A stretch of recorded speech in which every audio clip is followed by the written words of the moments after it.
He sat alone at the dining table, the chair across from him starkly empty. The camera slowly pulls back, revealing his solitude in the stylish, desaturated room.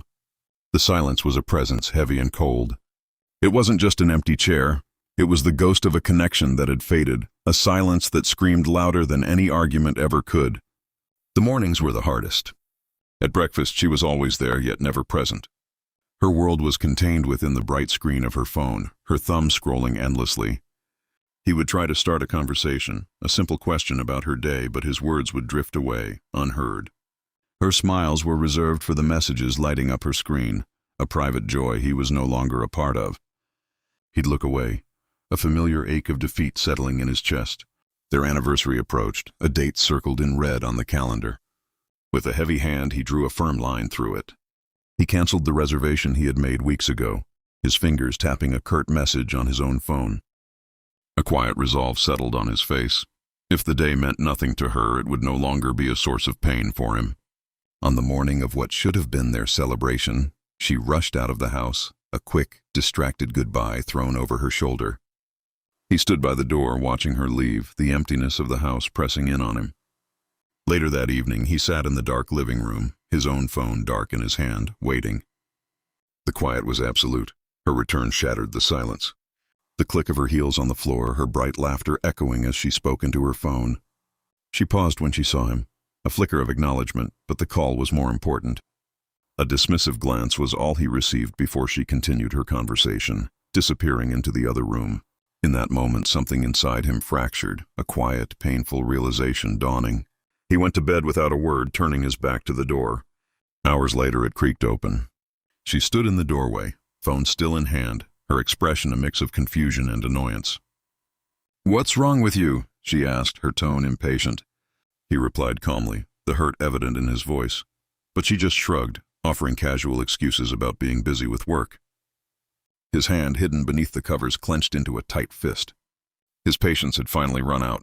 A new chapter began. He lay in bed, eyes open, a new determination on his face.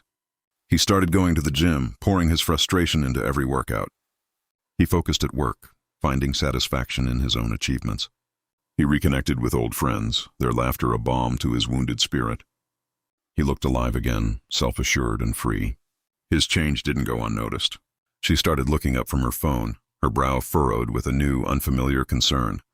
The house felt different, his absence a palpable force even when he was there. She tried to talk to him, her voice laced with an anxiety that hadn't been there before, but he was distant, polite, and unreachable. Finally, they sat opposite each other again, but this time he was the one in control. He spoke calmly, his voice steady as he laid bare his loneliness, the countless evenings he had spent waiting, the silence that had become his only companion. As he spoke, her face grew pale, guilt and a terrible understanding dawning in her eyes. Quick flashes of memory, her on the phone, her distracted smiles, her dismissive glances, played across her face. With a trembling voice, she confessed. It wasn't a physical affair, but she had found emotional support from a male colleague. The confession was predictable, almost cliché. A short, bitter laugh escaped him. The last piece of the puzzle clicked into place, revealing a picture he had already seen.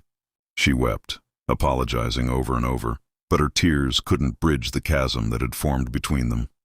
He watched her, his heart strangely peaceful. He stood up and quietly packed a small bag. There were no more words to say. He walked to the door and left, closing it softly behind him, the final quiet end to a long, silent goodbye. 1 month later, a message lit up his phone. It was from her. "I miss you. Can we please talk?" He read the words, then slowly put the phone down on the table. He turned and walked away, his gaze fixed forward, not looking back.